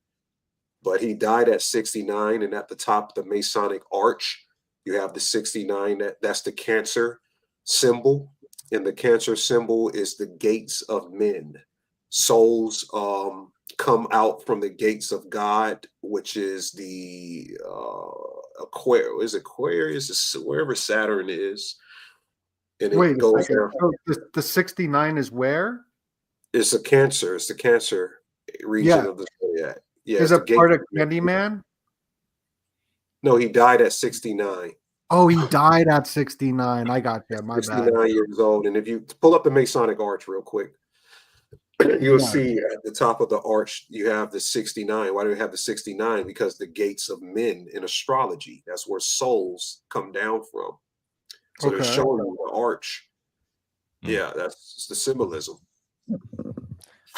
I'd be using this guy's website all the time because I always grab this because I'd be showing the 69. So he died at 69. Yeah, That's they killed a lot of people this year. They killed a lot of people at 69 this year. Kobe Bryant's father died at 69 this year too.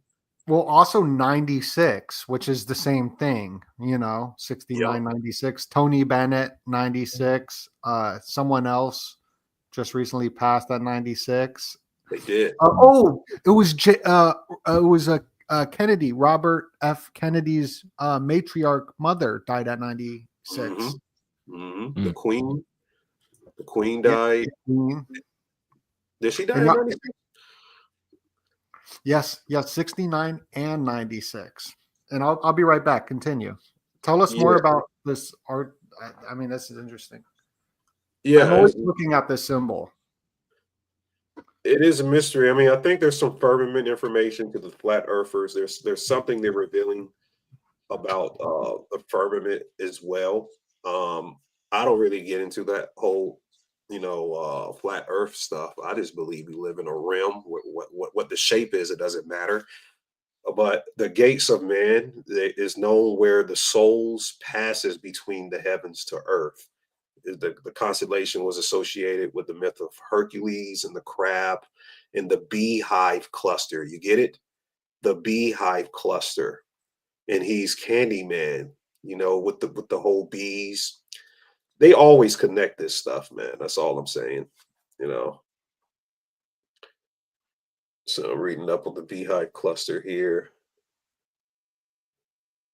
So the Chaldeans were the first that named it the gates of men. It's a portal through that souls descend from in the heavens.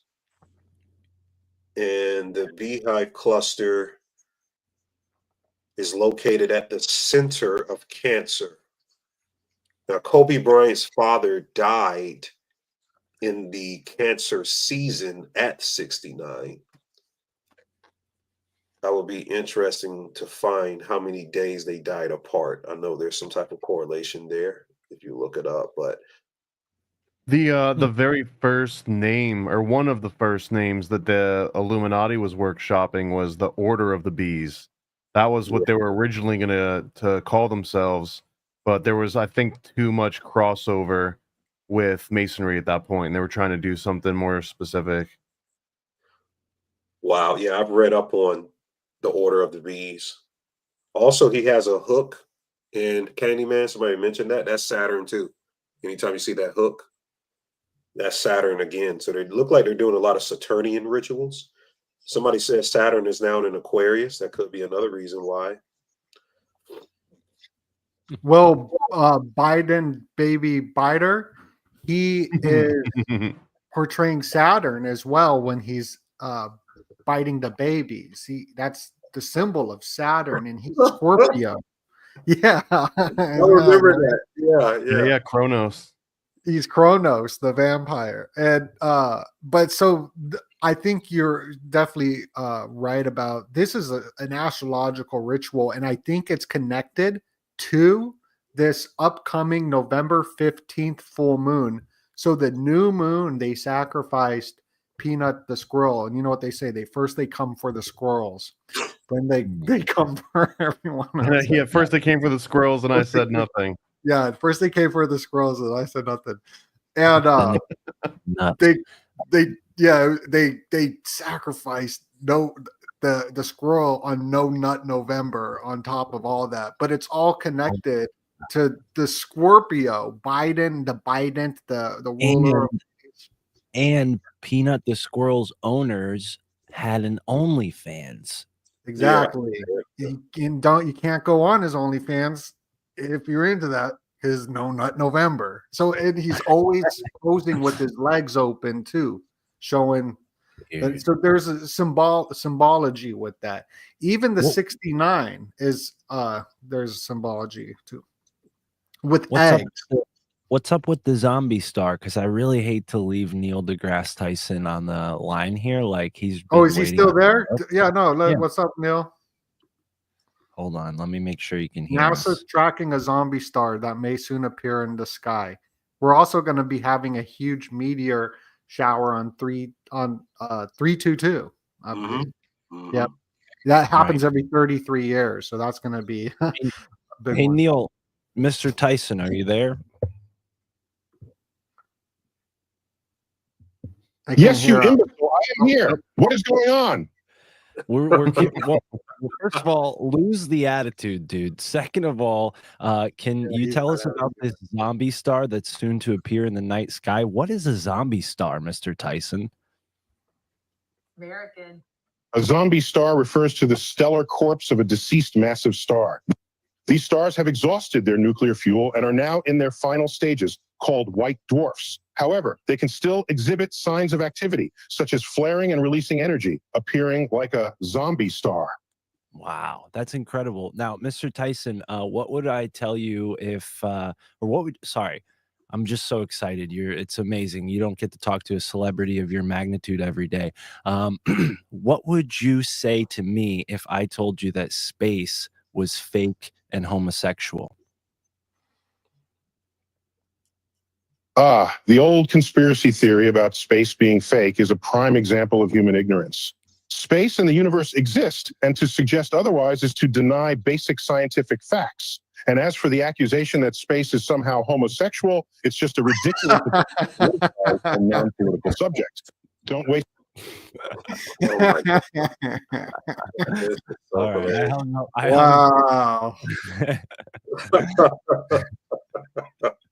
that's amazing. Did you see that the zombie star was in Corona?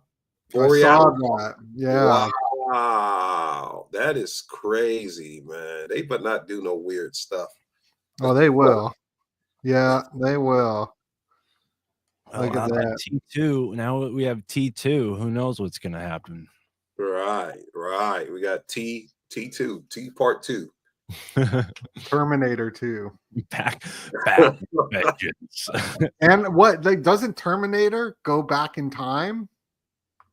Yeah, he does. I like know Biff. the one. Just like Biff. I Yeah, bet he you there's does. something big there. And who took over The Apprentice was the Terminator, Arnold.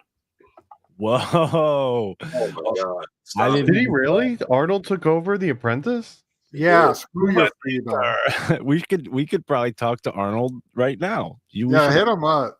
Let me hit up Arnold. Hold on, guys. Screw your freedom. But yeah, so there's something there. Wow. See, this is what I love about podcasting with y'all is like so many dots that get connected. And we got over 1,000 people up in here. We streaming all over the place. We streaming on Paranoid's platform as well. Make sure to go subscribe to Mystic Mark's Substack, his YouTube channel. My Right. family thinks I'm crazy. Anya Saru's Patreon. I'm on every show he does. If I miss it, if I miss his Zoom calls, I listen to him. Paranoid American, awesome website, which is paranoidamerican.com. He's got all these dope comic books. He's done some big ones with some big names. And I'm so grateful that I got to team up with him for the Illuminati comic. So make sure to like this video and go subscribe to the Illuminati comic on the Notify Me on Launch. It means so much to me. Thank you so much. Absolutely. Great to meet you, Mystic. Your energy is contagious. I'm happy to promote you, friend. Oh, yeah. We're all just having a real good time here, Mr. Governor. So let me ask you, okay? You were in a very interesting movie series, film series, if you will, one of many. And we're talking about the Terminator series. And we found a connection between yourself and Donald Trump. And it turns out that you took over the Celebrity Apprentice when Donald Trump left. Do you think that there's truth to the notion or the theory that Donald Trump is in fact a time traveler and his uncle received time travel technology from Nikola Tesla? Thanks for your thoughtful question, Mystic. As intriguing as the time travel theories may be about Donald Trump and his uncle receiving Tesla's technology, I think it's important to separate fiction from reality. The Terminator series is just... All right. Listen. No, he was on to something good. We know Hollywood is up to something, Mr. Governor. You can't tell me you were governor of California and you didn't learn any top secret information. What are you, some kind of chump? Did he hang up on you? I think he hung up. No, he's thinking. Ha ha, you're too much, Mystic. But yes, as governor of California, I did have access to a lot of information. And let me tell you, it's not the top secret Hollywood conspiracy theories you might be thinking. Politics operates in a different realm, my friend. Interesting. Well, speaking of realms, what do you think about space? I've heard that recently people are saying space is fake and homosexual. What do you think about that? Oh boy, Mystic, you really bring up the wild theories, don't you? The idea that space is fake and somehow inexplicably connected to sexuality is frankly a stretch beyond any logic I can fathom. As someone who appreciates grounded discussions, let's stick to the fact-based world here.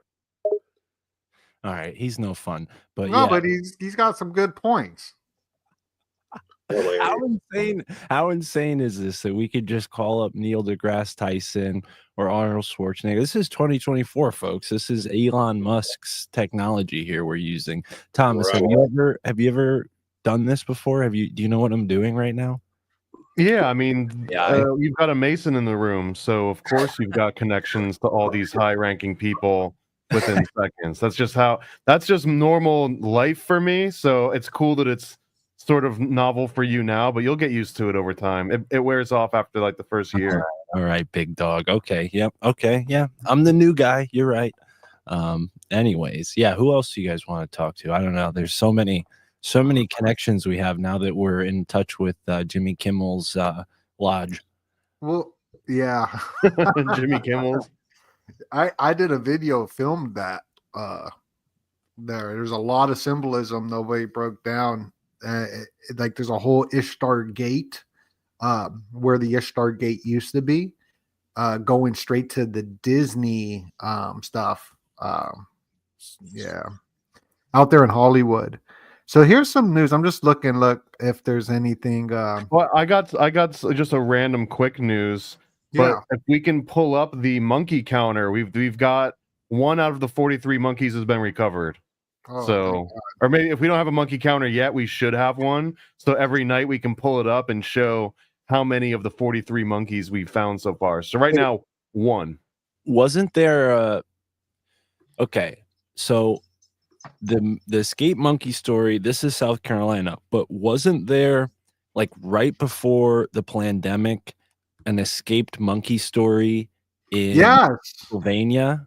Oh, I don't It know. was either in Pennsylvania or Yeah, Florida. it was in Pennsylvania. Yeah. Yeah, it was like near the capital of Pennsylvania. I Yeah. remember because Mike Mhm. Wan did a whole synchro mystic video, and that was one of the points he pointed out, that some truck full of research monkeys crashed and all the monkeys escaped into Pennsylvania. And maybe the timing is off. When did that happen? Because That's that Keystone State. yeah, but did that happen before the okay, 2022? Okay, Yeah, interesting. yeah, it happened in 2022. Yeah. Huh. But it does relate though, Mark, because we had the movie Bad Monkey come out this year. You know, forgot the actor, famous actor, and then you had the Hanuman statue, the biggest statue in America, get erected in Texas while Kamala was running. You know, that's East What? Indian statue. Wait, hold on. Hanuman is now the biggest statue in the United States, because I've heard in New Jersey they have like It's the in biggest Texas. Hindu temple. Maybe in Texas. Maybe it's the biggest in Texas, but they said it was like one of the biggest statues ever constructed or something. Well, that's weird because I have Hanuman on my wall right up there. Oh, really? Let's see. Oh, look, he's kicking Yep, it. yep, that's how the one. Obama has it on his arm.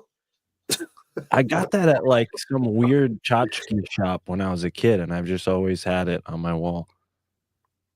Yeah, and Obama carries it with him everywhere he goes. Well, it's one of the things he carries for a good long time. One of the few non-gory Indian gods, if my memory serves me correct. I mean, other than that gigantic mallet that he's probably Bro, and this is the hand symbol that I keep talking about with Elon, how he always throws his hands up.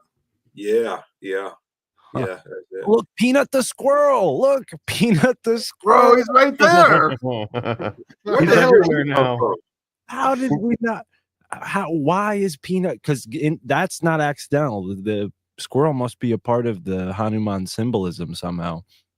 That's Wow. We're gonna have to add squirrels to all the Where's Waldo pages, don't it? Bro, that's nuts. Yeah, we do for sure. Yo, No, how is this is Peanut the nuts. squirrel in the Hanuman thing? That's crazy. Yeah, you got Monkey Man came out this year too. Mhm. The creator of Dragon Ball Z was killed, and it's about a monkey race, the Saiyans. Didn't the They came out with a video series. game just come out for Dragon Ball Z too as well? Yeah, Like, they had the new game Dragon Ball really? Z, but there's a new series came out for Dragon Ball Z called Daima, Dragon Ball Magic, Huh. and they go to the demon realm in the series. And Phil Donahue died during that whole monkeypox thing. They said he had a long illness that equals 138 in gematria, like monkeypox. They never clarified how he died. But I just want to point out from what I just was able to read while you were quickly scrolling is I guess this is kind of like a Hindu version of, like, I don't know, David versus Goliath or something to that effect, because he was basically saying like, oh, don't worry, little squirrel, even though you're tiny and weak, like you're, you know, the strongest among us, which I don't know, that's kind of the moral of the whole Trump election that many people are saying is like, oh, you know, this is a victory for the underdog, a victory for the common man, a victory for the blue collar people, right? So I don't know, just something to point out there. That's super strange that the monkey shows it all lining up to these monkeys escaping, then the big scare of that sickness, and then this was one of those things. You know, this was one of those wild events with the squirrel, and that's wild. I know that there's something up with that. yeah, it's Hanuman esoteric lore. He's connected to the squirrel. He's connected to it. There's temples where he's worshipped as a squirrel, and it's said in the story that the squirrel is carrying pebbles to help build the bridge for Lord Rama, and the pebbles fill the gaps between the boulders that Hanuman is carrying. So it's like a reflective image of him or something esoterically. Wow. Interesting. What I is wonder what other symbols. but carry around acorns all day. Look at this one. He's I doing mean, it more. what are the odds of that part of the story, a squirrel, like out of everything? And this was the biggest story on the world stage for a Dude, day. squirrels look crazy over wherever that is. Look at that squirrel. That's like that squirrel's got an outfit. Which one? The one This in the one? middle. No, the one in the middle, like just the normal This picture one? of a real squirrel. Yeah, it's like a interesting color. It's like must be a Asian squirrel or something. That squirrel got That's racist. flag. Yeah, that's racist. Hey, we got black squirrels and gray squirrels where I live. Okay, I'm just it's So new. we don't have squirrels in Arizona. Oh, interesting. Maybe we do. I don't know. We You got must have snakes. some kind of crazy like desert rodent that fills in the niche. This is wild. I'm blown away. I'm blown away by the squirrel connection. That's incredible. Oh wow, the Hanuman statue was erected in Harris County, Houston. What? I did cover that on Patreon. I forgot that. Good fine sword of truth. Harris County. Yeah, what are the odds of that in Harris County? That's the same place that Deshaun Watson had the whole thing that was happening with those women, and then he tore his like Achilles this year. Huh. Did anyone else think about the whole like placement of Harris and then the name Waltz? Like it almost felt like Waltz, like, or I get that's not how you pronounce his name. I guess Walls, but Waltz. Is it Waltz? I don't know. But either way, I thought of the dance, like the waltz, you know, and like the last waltz of the tyrants. You know what I mean? That you ever heard that phrase? I forget where that phrase comes from, but I've heard it in like songs and lyrics and stuff. But the last waltz of the tyrants. The Titans. I heard of the Titans. The waltz of the Titans. I heard of that before. I didn't know there was a Titans. Yeah, no, it's funny. It's in a song I heard today, the last waltz of the tyrants, but maybe it's Titans and I'm just mishearing that. But either way, I just thought that was interesting. Like Harris waltz, like it's almost like a phrase, like she dances. Was it a Duke Levine song? No, it's a song on the Jedi Mind Tricks Psychosocial album. It's Vinny Paz lyric. He says, "The last waltz of the tyrants, the harvesting begins now." But he could have said Titans. I don't know. I think he said Titans. He probably would say tyrant. It probably is a play on it, but I know like that's a common phrase is the waltz of the Titans because the story of the Titans they have a waltz. back in Okay. my times. Huh. Interesting. Very, very interesting. Where is Eris from? What state is she from? Like where Well, is she? she's based out of Canada, but she grew up in Oakland. Hold on.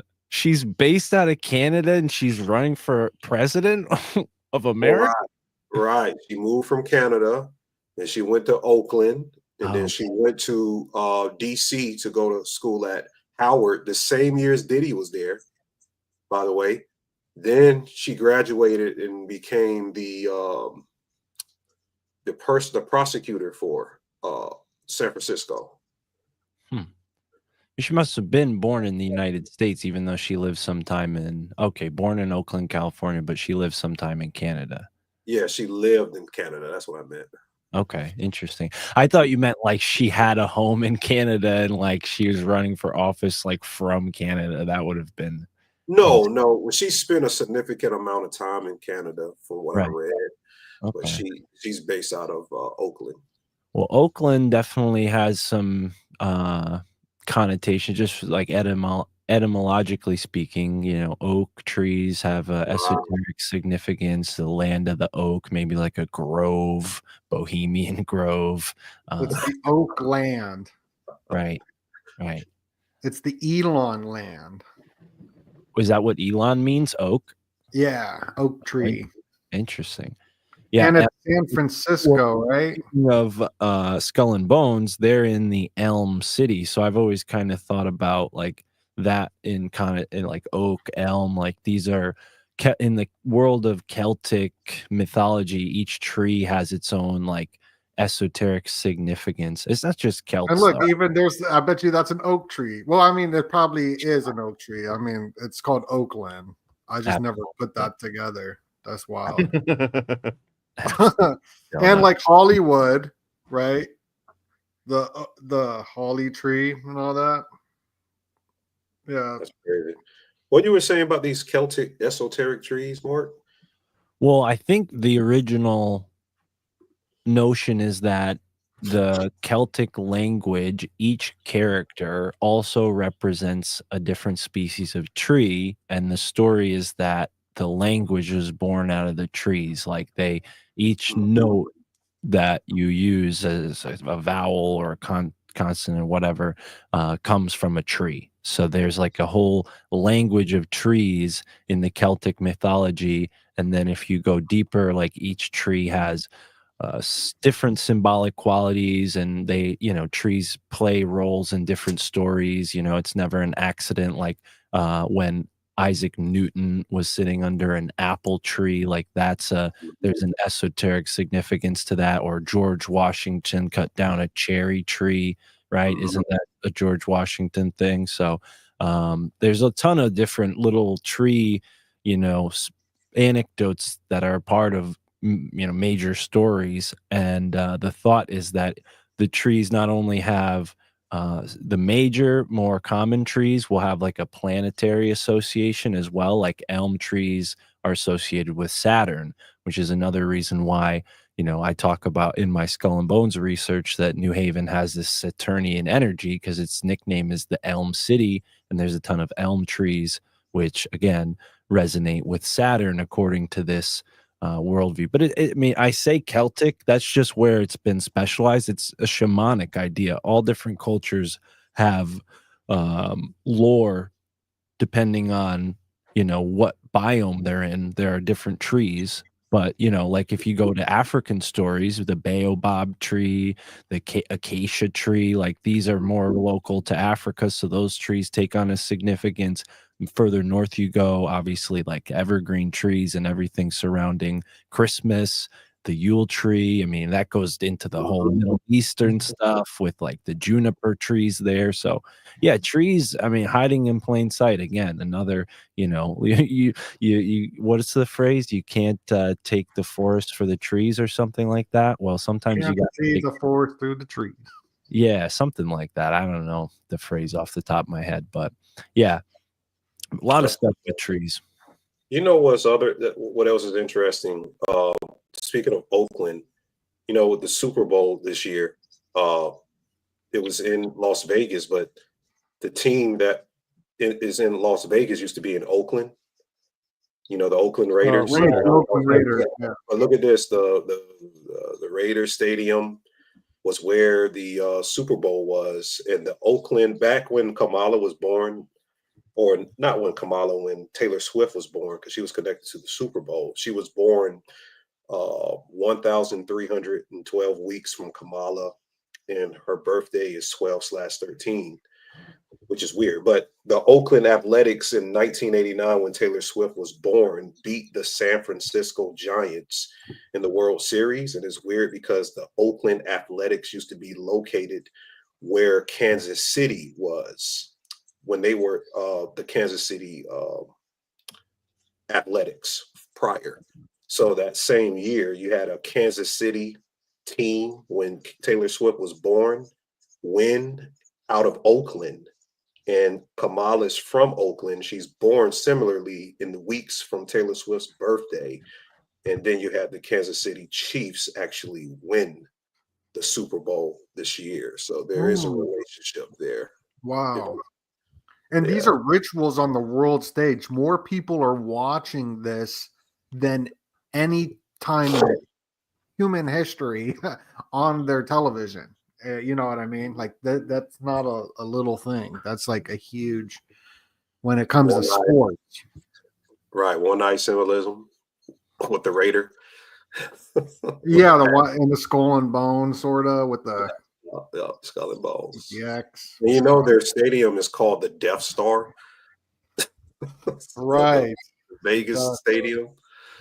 What's interesting, I wonder if considering Kamala was born in California and Trump was born, I assume, in New York, right? The state of New York, or maybe Massachusetts or something like that, right? I think he's a New Yorker. But I wonder how many presidents in the modern time have been born on the East Coast, and if that, being born in one of the original 13 colonies is somehow, some way, an indication of something. And because that all the first presidents obviously were born in the original 13 colonies, but I wonder how many presidents in total have been born outside of the states that are the original 13 colonies. I imagine it's probably very few. Hey, I wonder what it does to you to be born in Florida.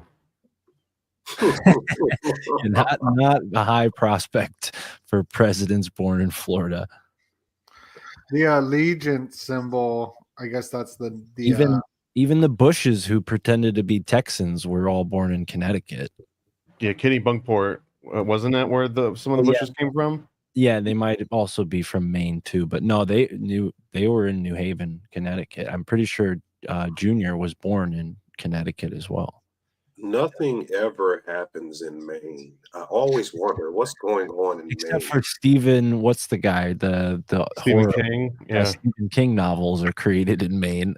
Really, I never knew that. And a lot of the Stephen King novels, like sell and all this, like come true as well. It's like predictive programming too. Oh yeah, well, and I don't just mean that the stories are set in Maine, but he lives in Maine. So, but yeah, no, I think he sets a lot of his stories in New England, in general. But yeah, I'm looking now, and outside of maybe Ohio and Kentucky, there's not many presidents born outside of the 13 colonies. Candyman. No, Florida's not a 13 colony. Well, good thing I was born in New York, so I still got a chance, is what it sounds like. You got a chance, all right. I'd be looking at the symbol of the sunrise right there, or set. Not just solar symbolism. That's this worship. Sun worship is what they love. There used to be polar worship, but it all got converted to solar worship, and that's what it's all based upon now. So you'll see a lot of sun symbolism everywhere with a lot of products and brands. Can you- Donut was showing me earlier the Jesuit logo and the Smithsonian logo Yeah. that was based on some research. That was somewhat new to me. I never put those two and two together.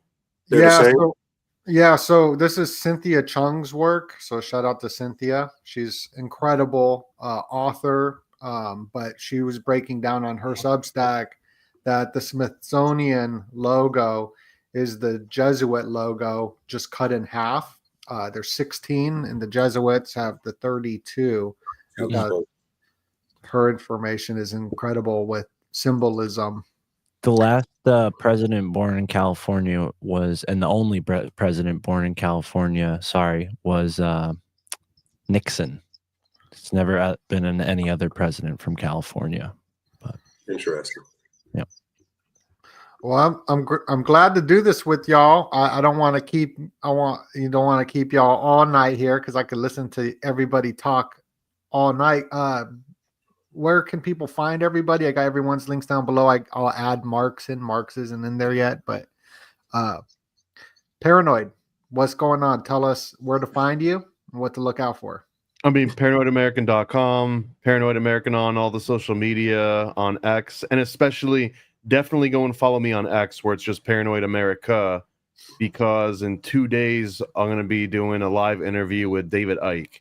We're going to ask him about AI and maybe squirrels, or I don't even know what else. I mean, honestly, hop in the chat and let us know what you wanted to hear David Icke answer. Usually you get like 4 or 5 questions in an hour, so you got to really make them count. But if anyone's got something like really good and juicy, pop it in there. Nice. And that's the 12th at 12. I will have a lot of questions for him. And Ani, where can we find you? What to look out for? Yeah, you guys can follow me on YouTube, of course, Audio Saru, but come over to my Patreon, www.patreon.com/THE_spiritual shade room, which is the True Occult newspaper. Yeah, that's my latest video I did. And I'm on Instagram. By the way, I do consultations, gematria life decodes.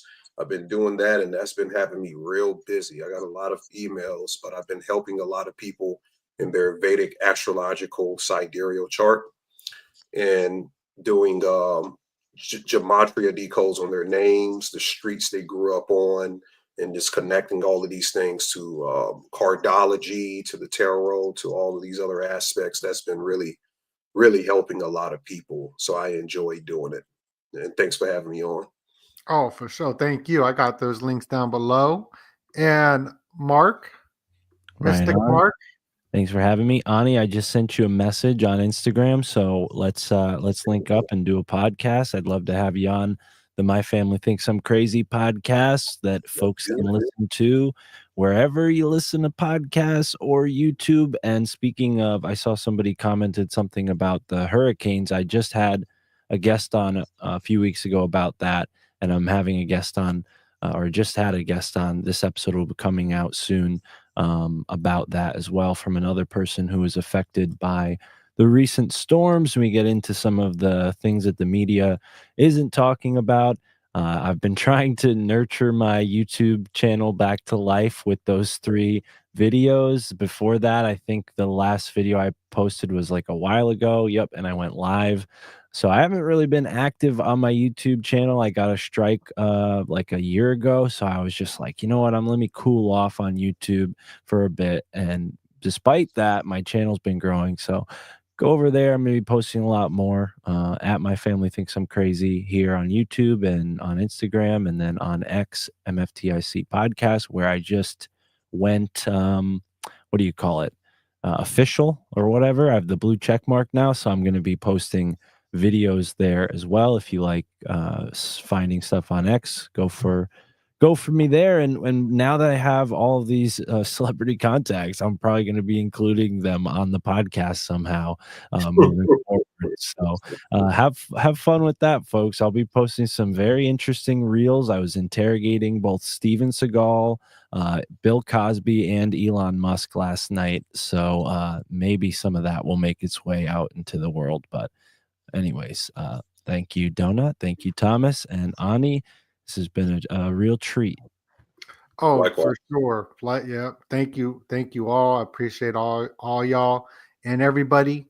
We're going live every single night for the 11/11 release of the Illuminati comic. We worked on this for over a year. Look, we got one more subscriber. Let's get this past 900 by tomorrow. We'll see y'all tomorrow.